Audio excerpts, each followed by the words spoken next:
point missing generally is a bugbear, because, and I think often it's when people who don't necessarily know why they're writing the thing they're writing are doing the writing, that happens, and you get something that is a very interesting legal essay on a particularly obscure point of trust and estates law that tells me basically nothing about why this work was interesting, why it was important to the client, who the client was, and what the challenges the lawyer faced, other than that they had to do a load of legal research.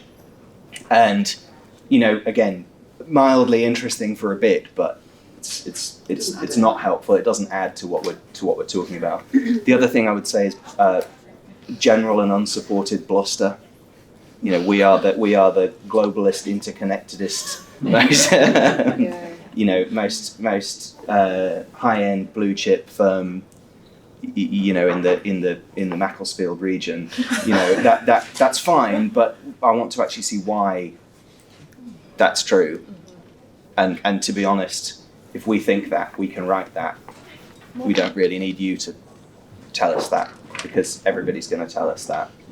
We want to hear the why, not the... So the value really, by the sounds of it then, is in actually showcasing what makes this particular matter, transaction or claim stand out. Yeah. It's not, we think it's the best case because blah, blah, blah. It's kind of more show than tell. Is that right? Does that kind of sum it up? I think one of the key things I think that Simon's said in the past is that the submission shouldn't be seen as a pitch document. It shouldn't read as being similar to a pitch document. And in terms of sort of pet peeves, that's one of them. They should really tell us why that must is important, why work was important for a client. And then, as I said before, we'll go to the clients to hear that you did it well, that it was good, that this matter was hugely important.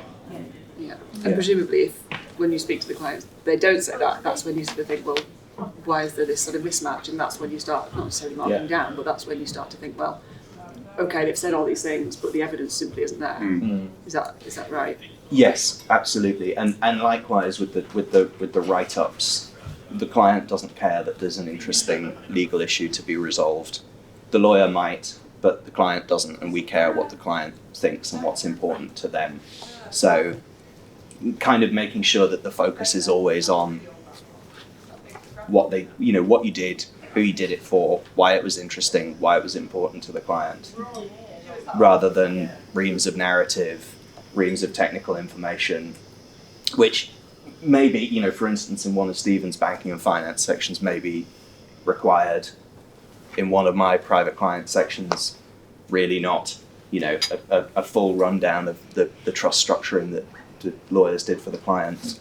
And I think leading on from that, sometimes what you get is work highlights repeated across multiple submissions, and that's actually perfectly justified because it has lots of different elements, but when it's written up in exactly the same way, and while you can often appreciate why that's been done because it's just easier, it can sometimes lead to confusion over whether a work highlight is really representative of all the areas that it's been put forward for.